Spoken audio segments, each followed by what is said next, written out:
Joe எழுதிய never forget how much I love you என்ற நூலின் தமிழாக்கம் அருள்வள்ளன் அரசு. நான் உன்னை எவ்வளவு நேசிக்கிறேன் என்பதை ஒருபோதும் மறந்து விடாதே. நூல்கள் இப்போது விற்பனைக்கு. கடவுளின் சர்க்க பூமியான கேரளாவில் உடுமலைப்பேட்டை டு மூணார், மறையூர், காந்தலூர் இடைப்பட்ட இடத்துல ரிட்டர்மெண்ட் விழா மற்றும் பண்ணை வீடுகள் அமைக்க சிறந்த இடம் தேர்வு செய்யப்பட்டுள்ளது. விருப்பம் உள்ளவர்கள் முன்பதிவு செய்து கொண்டால் முன்னுரிமை அளிக்கப்படும். தொடர்பு கொள்ள வேண்டிய எண்கள். நீங்க சொல்லக்கூடிய அந்த ட்ரீட்மெண்ட் மெத்தட் அப்படிங்கிறது அக்குபஞ்சரும் பிசியோதெரபியும் சேர்ந்து மிக்ஸ் பண்ண மாதிரி இருக்குமா, அல்லது அது எப்படிப்பட்ட என்ன மாதிரி இல்லை, பிசியோதெரபின்றது தனி சரி. டான் மெத்தட் அப்படின்றது வந்து டிஃப்ரெண்ட். 6 மந்த்துக்கு அப்புறம் அவருக்கு பெயின் வந்துருக்கு. அவர் என்ன பண்ணியிருக்கிறார் அப்படின்னா, இன்னொரு அந்த டாக்டர் திருப்பியும் பார்க்கவே அந்த டாக்டர் என்ன சொல்லியிருக்கிறாரு, சார் நீங்கள் ரேடியேஷன் வேணா வைங்க. ஸோ ரேடியேஷன் வச்சிங்கன்னா கண்டிப்பாக உங்களுக்கு அந்த பெயின் வந்து குறைஞ்சிடும். ஆல்ரெடி நம்ம சர்ஜரி மட்டும் திருப்பி எதுவும் பண்ண முடியாது, ரேடியேஷன் மட்டும் வைங்க அப்படின்னு சொல்லி சொல்லியிருக்காரு. ஸோ ரேடியேஷன் வச்சதுக்கப்புறம் என்ன நடந்ததுன்னா, அவருக்கு இடுப்பு கீழ் வந்து வேலையே தெரியும். ட்ரீட்மெண்ட்டை முடிச்சுட்டு எங்கள் தெரபிஸ்ட் வந்து ஐடென்டிஃபை பண்ணிட்டாரு, மிஸ்அலைன்மெண்ட் ஆகிருந்த அந்த போன் அப்படியே தான் இருக்குது அப்படின்னு சொல்லி பேஷண்ட்ஸ் போனதுக்கப்புறம் என்கிட்ட சொன்னாங்க. சரி, நம்மளுக்கு தான் தெரியும் இல்லையா, so healing period 1 week time இருக்குது, அப்போ என்ன நடக்கலாம் அப்படின்னு சொல்லிட்டு. ஸோ அதே மாதிரி அவர் செகண்ட் சிட்டிங்க்கு வரும்போது நாங்கள் கை வச்சு பார்த்தா அந்த மிஸ்அலைன்மெண்ட் ஆகிருந்த போன் ரீசெட் ஆகிருந்தது.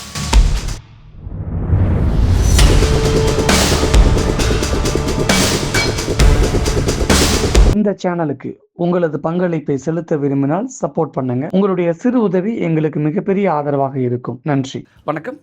இன்றைய நமது சிறப்பு விருந்தினர் இன்யாங் health care centre doctor Syed நம்ம கூட இருக்கிறாங்க. அவங்ககிட்ட நிறைய நம்ம உடல் சார்ந்த விஷயங்களை பற்றி இருக்கக்கூடிய சந்தேகங்களை நம்ம ஒவ்வொரு விஷயங்களாக கேட்டு தெரிஞ்சுக்கலாம். வணக்கம் சார். வணக்கம். எப்படி சார் இருக்கீங்க? நல்லா இருக்கேன் சார். நீங்கள் நல்லா இருக்கீங்களா? உங்கள்கிட்ட கேட்பதற்கு நிறைய கேள்விகள் இருக்குது. நான் ஒவ்வொரு கேள்வியாக அவர் கேட்குறேன். ஃபஸ்ட்டு, ஒருத்தருக்கு ஏன் பேக் பெயின் வருது? பேக் பெயின் ஆக்சுவலி என்ன? ஸோ பேக் பெயின் அப்படின்னா ஸ்பைனில் சர்விக்கலில் இருந்து டெயில் போன் வரைக்கும் ஏற்படக்கூடிய டிஸ்கம்ஃபர்ட்டு தான் பேக் பெயின்னு சொல்கிறாங்க. ஸோ இந்த மெடிக்கல் டேர்ம்ஸில் வந்து டிஸ்க் பல்ஜுன்னு சொல்லலாம், சியாட்டிகா அப்படின்னு சொல்லலாம், சர்விக்கல் ஸ்பாண்டிலோசின்னு சொல்லலாம். ஸோ மல்டிபிள் நேம்ஸ் இருக்குது. பட் காமனாக இதுக்குன்னு பார்த்தீங்க அப்படின்னா பேக் பெயின். ஏன் ஒருத்தருக்கு பேக் பெயின் வருது? ஸோ பேக் பெயின் எதனால் வருது அப்படின்னா, நம்மளுடைய லைஃப் ஸ்டைல் தான் ஃபஸ்ட்டு ரீசன். லைஃப் ஸ்டைல் அப்படின்னா நம்ம உட்கார்ற ஸ்டைல் இருக்குது, ஸ்ட்ரைட்டாக தான் உட்காரணும் அப்படின்ட்டு இருக்குது. நம்ம நிற்கிற ஸ்டைல் இருக்குது. சில பேர் வந்து சாஞ்சி ஒரு காலில் நிற்பாங்க, இல்லைனா ஏதாவது பேலன்ஸ் பண்ணிக்கணும்னு சொல்லி செவுத்தில் நிற்பாங்க, இல்லைனா பக்கத்தில் டேபிள் இருக்கும்போது டேபிளில் சாஞ்சி நிற்பாங்க. பட் ஸ்ட்ரைட்டாக தான் நிற்கணுன்ட்டு இருக்குது. அதே மாதிரி வந்து தூங்குறது ஸ்டைலுன்னு சொல்லி ஒன்று இருக்குது. ஸோ நம்ம தூங்குறது வந்து டோட்டலாக ராங் பொசிஷன். அதே மாதிரி வந்து லாங் ட்ரைவ், கார் ட்ரைவாக பண்ணட்டும், அதே மாதிரி இந்த பைக் ட்ரைவ், லாங் ட்ரைவ்லாம் பண்ணட்டும். ஸோ இந்த மாதிரி லைஃப் ஸ்டைல் ரீசன்ஸ்னால நம்மளுக்கு இந்த பேக் பெயின் எல்லாமே வரும் சார். இப்போ ஒருத்தருக்கு பேக் பெயின் வந்துருச்சு அப்படின்னா, பேக் பெயின் சம்மந்தமாக ட்ரீட்மெண்ட் பண்ணக்கூடிய ஹெல்த் கேர் சென்டர்லாம் எக்கச்சக்கமாக சென்னையிலலாம் இருக்குது. ஆனால் மற்ற ஹாஸ்பிட்டலில் இல்லாத, மற்ற கிளினிக் சென்டரில் இல்லாத விஷயங்கள் அட்வான்ஸ்டாக உங்ககிட்ட என்ன மாதிரியான எக்யூப்மெண்ட்ஸ் எல்லாம் இருக்குது? என்ன மாதிரியான ட்ரீட்மெண்ட் மெத்தடு நீங்கள் ஹேண்டில் பண்ணுறீங்க? சார், நம்மளுடைய கிளினிக்கில் என்ன மாதிரியான மெத்தட் ஹேண்டில் பண்ணுறோம் அப்படின்னா, நம்ம வந்து அக்குபஞ்சர், டான் தெரப்பி, கப்பிங் தெரப்பி, இந்த 3 மெத்தட் ஹேண்டில் பண்ணுறோம். ஸோ அக்குபஞ்சர் அப்படின்ட்டு பார்த்தீங்கன்னா, ஃபர்ஸ்ட் ஆஃப் ஆல் நம்ம வந்து பெயின் மேனேஜ்மெண்ட்டுக்கு நம்ம நீடில் போட்டுருவோம். நீடில் போட்டு அதில் ஸ்டிமுலேஷன் கொடுப்போம். அதுக்கப்புறம் பார்த்தீங்கன்னா நம்ம டான் தெரப்பி அப்படின்றது என்னன்னா, உங்களுடைய மிஸ்அலைன்மெண்ட்டாக இருக்கிற பாடியோட போஸ்டரை ரீஅலைன்மெண்ட் பண்ணுறது தான் இந்த டான் தெரப்பி. பொதுவாக பேக் பெயின் ஒருத்தருக்கு வந்துருச்சு அப்படின்னா, பிசியோதெரபி கேள்விப்பட்டிருக்கோம், அக்குபஞ்சர் கேள்விப்பட்டிருக்கோம். ஆனால் நீங்கள் இப்போ சொல்கிறது புதுசாக இருக்குது, டான் தெரப்பி. டான்னா நம்ம எல்லாருக்கும் தெரிய ஒரு ரவுடி டான் அப்படி தானே சொல்லுவோம். அது என்ன டான் தெரப்பி? நீங்கள் நினைக்கிற டிஓஎன் டான் கேங்ஸ்டர், நாங்கள் சொல்கிறது டிஓஆர்என். ஆக்சுவலாக இவர் வந்து டயட்டர் டான். இவர் வந்து ஜெர்மனி நாட்டை சேர்ந்த ஒரு விவசாயி. இவர் தான் இந்த மருத்துவ முறையை கண்டுபிடிச்சார். அதனால அவருடைய பேரை இந்த மருத்துவ முறைக்கு இந்த பேரை வச்சுட்டாங்க. அதுக்காக டான் தெரப்பின்னு சொல்லுவாங்க, டான் மெத்தடுன்னு கூட சொல்லலாம். நீங்கள் சொல்லக்கூடிய அந்த ட்ரீட்மெண்ட் மெத்தட் அப்படிங்கிறது அக்குபஞ்சரும் பிசியோதெரபியும் சேர்ந்து மிக்ஸ் பண்ண மாதிரி இருக்குமா, அல்லது அது எப்படிப்பட்ட என்ன மாதிரி இருக்கும்? இல்லை, ஃபிசியோதெரப்பின்றது டிஃப்ரெண்ட். சரி. டான் மெத்தட் அப்படின்றது வந்து டிஃப்ரெண்ட். டான் மெத்தடில் பார்த்தீங்கன்னா ஜம்பர் அண்ட் ஹேம்பர் மெத்தடில் வந்து உங்களுக்கு ட்ரீட்மெண்ட்டு நடக்கும். அதாவது தெரபிஸ்ட்டும் உங்கள் கூட ஒர்க் அவுட் பண்ணுவார், அவர் கூட நீங்களும் ஒர்க் அவுட் பண்ண போகிறீங்க. சர்டைன் லொக்கேஷன்ஸில், அதாவது பாயிண்ட்ஸில் அவர் ப்ரெஷர் கொடுப்பாரு, நீங்கள் உங்களுடைய பாடியோட மூமெண்ட் கொடுக்க போகிறீங்க. அப்போ என்ன ஆகும்னா, ஆட்டோமேட்டிக்காக மிஸ்அலைன்மெண்ட் ஆகிருக்கிற உங்களுடைய ஸ்பெயினோ உங்களுடைய போன்ஸோ ரீஅலைன்மெண்ட் ஆகும். பேக் பெயினுக்கு டான் தெரப்பி அப்படின்னு சொல்லியிருக்கீங்க. அப்படின்னா இதுக்கு எத்தனை சிட்டிங் வரணும்? அதாவது எத்தனை நாட்களில் க்யூர் ஆகும்? இதுக்கு வந்து மெடிசின்ஸ் மாதிரி ஏதாவது நீங்கள் சஜஸ்ட் பண்ணுவீங்களா? இல்லை, நம்ம கிளினிக்கில் வந்து மெடிசன்ஸ்லாம் எதுவுமே கொடுக்கறது இல்லை. நம்ம அக்குபஞ்சர் ப்ராக்டிஷனர்ஸ்னால அதே மாதிரி டான்க்குமே வந்து நம்ம எந்த விதமான மெடிசின்ஸே இல்லாத ஒரு ட்ரீட்மெண்ட் மெத்தட் தான் ஆமாம் டான் தெரப்பி. ஆமாம் ஆமாம் அந்த மாதிரி மெத்தட். ஸோ இது வந்து நான் ஏற்கனவே சொன்ன மாதிரி ஒரு தெரப்பிஸ்ட் வந்து சர்டன் லொக்கேஷனில் உங்களை பாடியோடைய லொக்கேஷனில் அவர் கை வச்சு ப்ரெஷர் கொடுத்து மூமெண்ட் கொடுக்க சொல்லுவார். அப்போ நீங்கள் மூமெண்ட் கொடுக்குறீங்க. ஸோ இதனால் மிஸ்அலைன்மெண்ட்டாக இருக்கிற உங்களுடைய போஸ்டர் ரீஅலைன்மெண்ட் ஆகுது. இது வந்து எத்தனை நாள் ஆகும்னு சொல்லி கேட்டிருந்தீங்க. இது வந்து டிபெண்ட்ஸ் அப்பான் பாடியோடைய நேச்சர். எதுக்காக பாடியோடைய நேச்சர் அப்படின்னா, சில பேர் வந்து லீனாக இருப்பாங்க. பட்டு அவங்களுக்கு பார்த்திங்கன்னா கொஞ்சம் சிட்டிங்ஸ் அதிகமாக இருக்கும். சில பேர் வந்து ஃபேட் பாடியாக இருப்பாங்க. அவங்களுக்கு பார்த்திங்கன்னா வித்தின் 2-3 சிட்டிங்ஸ் தேவைப்படும். அவங்களுக்கு அந்த நல்ல ரிசல்ட் தெரியும். ஸோ அதனால் நாங்கள் ஆவரேஜாக என்ன பண்ணிட்டோம் அப்படின்னா, எங்களுடைய ரிசர்ச் அண்ட் ஸ்டடீஸில் மினிமம் 8 to 12 சிட்டிங்ஸ் நம்ம வந்து அவங்களுக்கு அந்த ட்ரீட்மெண்ட் கொடுக்குறோம். பொதுவாக ஒருத்தருக்கு பேக் பெயின் வந்துருச்சு அப்படின்னா அது இமிடியேட்டாக க்யூர் ஆகணும் அப்படி தான் நடப்பாங்க. உடனடியாக பெயின் கில்லர் டேப்லெட் எடுத்துக்கிறதா இருக்கட்டும், அது இமிடியேட்டாக என்ன பண்ணால் சரியாகுமோ அது நோக்கி தானே போவாங்க. உதாரணத்துக்கு பிசியோதெரப்பி மாதிரி. ஆனால் நீங்கள் ஒரு 6லேருந்து 12 முறை சிட்டிங் வர சொல்கிறீங்க, அதுக்கான மெடிசனும் இல்லைன்னு வேறு சொல்கிறீங்க. அப்புறம் எப்படி சார் அது? நம்ம எதுக்காக இத்தனை சிட்டிங்ஸ் அப்படின்னு சொல்கிறோன்னா, ஃபர்ஸ்ட் ஆஃப் ஆல் இந்த ட்ரீட்மெண்ட் வந்து வீக்லி ஒன்ஸ் தான் நம்ம செய்ய போகிறது. ஸோ டெய்லியுமே நம்ம பண்ண போகிறதில்ல, வாரத்துக்கு ஒரு வாட்டி தான் செய்ய போகிறோம். ஸோ அதுவும் ஒரு ரீசன். 2வது ரீசன் உங்களுடைய பாடி மெக்கானிசம். இந்த ட்ரீட்மெண்ட்டோடைய ரிசல்ட் உங்களுக்கு எப்படி தெரிய வரும்னா, ஃபஸ்ட்டு சிட்டிங், செகண்ட் சிட்டிங் இடைப்பட்ட இருக்கிற காலகட்டம் தான் உங்களுடைய ஹீலிங் ப்ராசஸே நடக்கும். ஸோ அதனால் இது வந்து ஒரு செகண்ட் ரீசன். 3rd ரீசன் என்ன அப்படின்ட்டு பார்த்தீங்கன்னா, போன் அண்ட் ஜாயின்ட்ஸ் அப்படின்றது வந்து சாதாரண விஷயமே கிடையாது. அலைன்மெண்ட் மாறி இருக்கிற அந்த போஸ்டரை அதோடைய நார்மல் ஸ்ட்ரக்சருக்கு கொண்டு வர்றதுன்றது வந்து கொஞ்சம் டைம் எடுக்கும். ஏன் அப்படின்னா, எல்லாருக்குமே நீங்கள் சொல்கிற மாதிரி அந்த வலின்றது வந்து உடனே அவங்களுக்கு தெரியல. அது வந்து ஏற்கனவே அவங்களுக்கு ரொம்ப நாளாக இருந்திருக்கும். உள்ளுக்குள்ளேயே நம்மளுடைய இம்யூன் எனர்ஜி சிஸ்டம் அது கூட ஃபைட் பண்ணி அது வந்து நம்மளுக்கு சரியாக காமிக்காமல் இருந்திருக்கலாம். இல்லைன்னா பேஷண்ட்ஸ் வந்து அதை கொஞ்சம் நெக்லெக்ட் பண்ணி லைஃப் ஸ்டைலில் வந்து ரன் பண்ணியிருக்கலாம். அப்போது கொஞ்சம் க்ரானிக் ஆனதுக்கப்புறம் தான் அவங்க வந்து ரொம்ப ஹெவியான பெயினை வந்து ஃபீல் பண்ணுவாங்க. அப்போ தான் வந்து நம்மக்கிட்டலாம் வருவாங்க. அப்போ நம்ம சடனாக நம்ம மேஜிக் பண்ணலை இல்லையா, அப்போ சடனாக க்யூர் பண்ண முடியாது. அதுக்காக தான் நம்ம இந்த டைம் பீரியட் எடுக்கிறது. பொதுவாக பேக் பெயின் அப்படின்னு போனோம்னா அக்குபஞ்சருக்கு எவ்வளவு வாங்குவாங்க அப்படின்னு நம்ம எல்லாருக்கும் தெரியும். பிசியோதெரப்பிக்கு எவ்வளோ வாங்க எல்லாருக்கும் தெரியும். டான் தெரப்பின்னு சொல்லிட்டு புதுசாக நேம் வச்சுருக்கீங்களே, அப்போ இதுக்கான ஃபீஸ் அந்த ஸ்ட்ரக்சர் எப்படி இருக்கும்? ஸோ நாங்கள் யூஸ்வலாக வந்து 2000லேருந்து 2500 நாங்கள் சார்ஜ் பண்ணுறோம் இதுக்கு. ஆனால் 2000 2500ன்னு சொல்கிறீங்க. ஆனால் ஒரு 12 முறை வரணுங்கிறீங்க. கொஞ்சம் அதிகமாக இருக்குல்ல, எப்படி அது சாதாரண மக்களுக்கெல்லாம் எப்படி அது கட்டுப்படி ஆகும்? இல்லை, இது நாங்கள் சொல்கிறது ரொம்ப ரொம்ப ரொம்ப மினிமல் அமௌண்ட். எதுக்காக இது மினிமல் அமௌண்ட் அப்படின்றத நான் சொல்கிறேன். ஏற்கனவே சொன்ன மாதிரி போன் அண்ட் ஜாயின்ட்ஸை வந்து அலைன்மெண்ட் பண்ணுறதுன்றது வந்து சாதாரண விஷயமே கிடையாது. எப்படி அது சாதாரண விஷயமே இல்லை அப்படின்னா, எக்ஸாம்பிள் ஸ்கோலியோசிஸ்ன்னு ஒன்று இருக்குது. அதாவது உங்களுடைய ஸ்பைனல் கார்டு மாதிரி பெண்ட் ஆகிடும். இதுக்கு ஒரே ட்ரீட்மெண்ட் என்ன அப்படின்னா, நீங்கள் வந்து ஸ்பைனல் கார்டில் ஆப்ரேஷன் பண்ணி ராடு தான் வைப்பாங்க. அதுக்கப்புறம் உங்களால் வந்து ஒரு ரோபோட் மாதிரி தான் லைஃப் ஸ்டைல் இருக்கும். ஸோ நீங்கள் வந்து ஸ்டார்டிங்லேயே அது நீங்கள் ஹீல் பண்ணிகிட்டு இருந்தீங்க அப்படின்னா, நீங்கள் வந்து அவ்வளோ மணி ஸ்பெண்ட் பண்ண வேண்டிய அவசியமே இல்லை. 2வது, மணி ஸ்பெண்ட் பண்ணிவிட்டு உங்களுடைய நார்மல் லைஃப் உங்களுக்கு கிடைச்சிதா அப்படின்னா கிடையாது. பெரிய கொஸ்டின் மார்க். நீங்கள் சப்போஸ் தப்பி தவறி எங்கேயாவது விழுந்துட்டா கூட அதோடைய பேக் ஃபயர் ரொம்ப பெருசாக இருக்கும். உங்களுக்கு வலி ரொம்ப அதிகமாக இருக்கும். அப்போது நீங்கள் ஒரு நார்மல் மனுஷன் நல்லா ஓடுவான், நல்லா உக்காருவான், சடனாக கீழே உக்காருவான், சடனாக எழுந்திரிச்சு நடப்பான், என்ன வேணாலுமே பண்ணலாம். ஆனால் நீங்கள் ஆப்ரேஷன் பண்ணதுக்கப்புறம் நீங்கள் வந்து ரோபோட் மாதிரி ஆயிடுறீங்க. உங்களால் நினச்ச நேரத்தை ஏந்திரிக்க முடியாது, நினச்ச நேரத்தை உட்கார முடியாது. ஸோ அப்போ உங்களுடைய ஒரு வாழ்க்கை முறையை அழிஞ்சிடுது.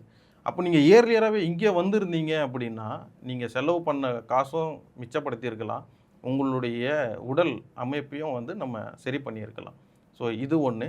2வது, கடவுள் படைத்த படைப்புலேயே நிறைய படைப்புகள் இருக்குது. ஒவ்வொன்றும் பார்த்தீங்க அப்படின்னா ஆச்சரியப்படக்கூடிய விஷயங்கள் இருக்குது. உதாரணத்துக்கு ஒரு குருவி அப்படின்னு சொல்லி நம்ம சாதாரணமாக சொல்கிறோம். ஆனால் குருவிலேயே பல வகையான குருவிகள் இருக்குது.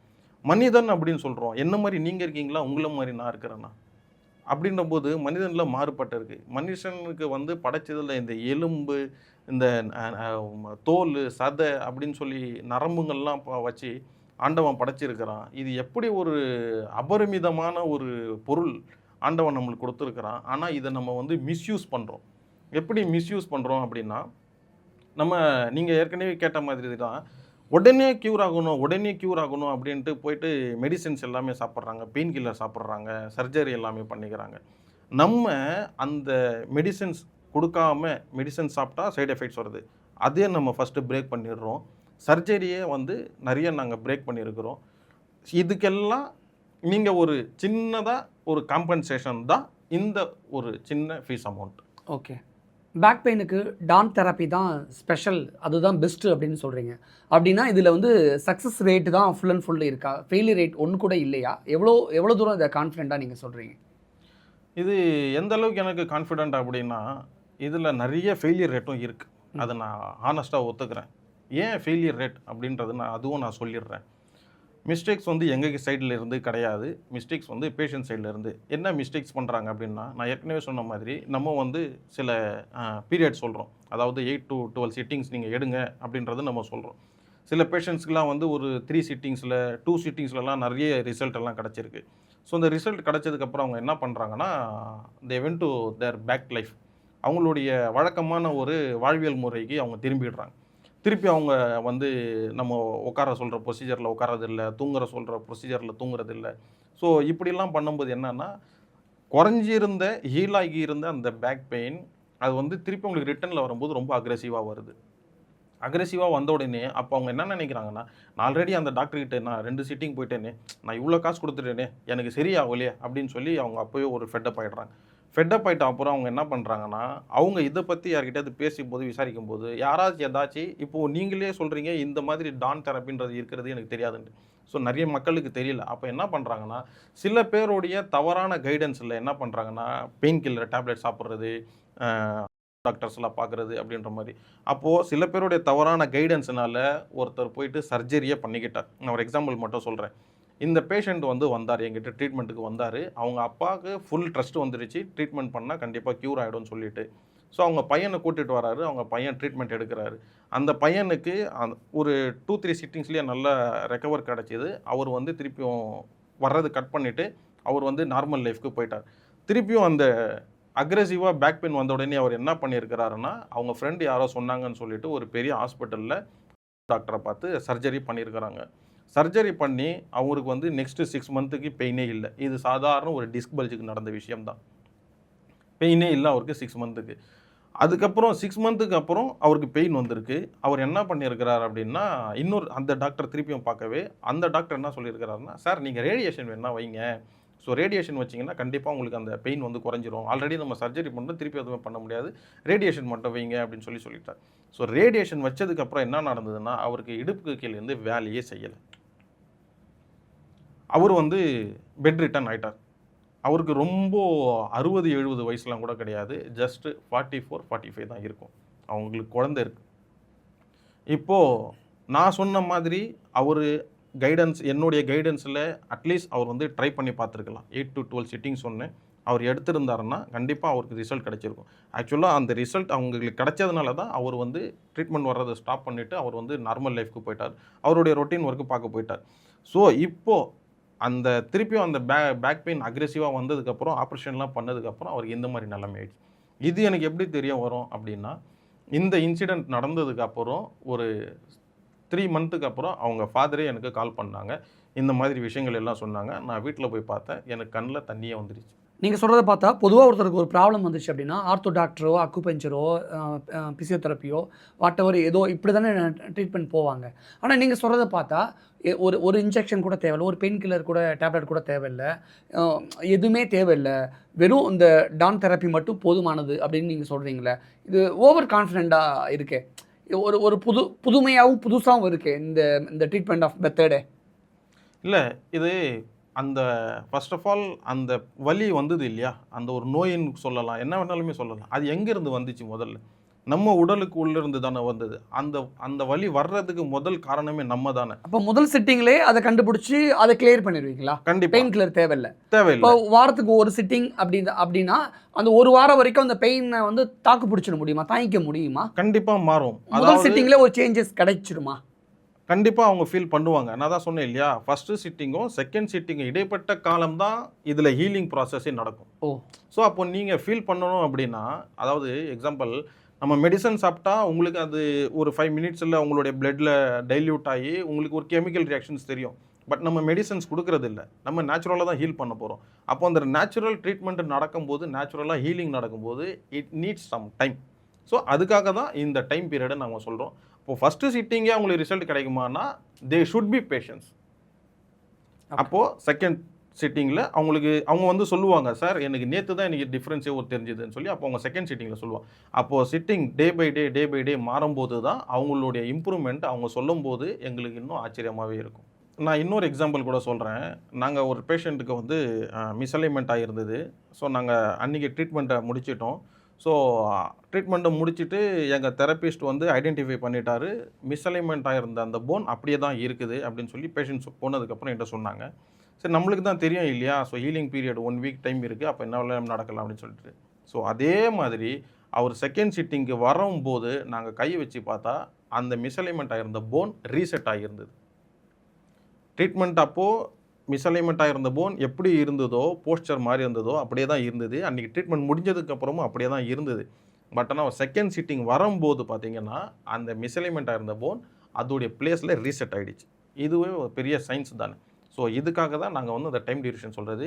இது எப்படி நடந்தது அப்படின்னா, நாங்கள் கொடுத்த அந்த கைடன்ஸ், நாங்கள் சில கண்டிஷன்ஸ்லாம் சொல்லுவோம்.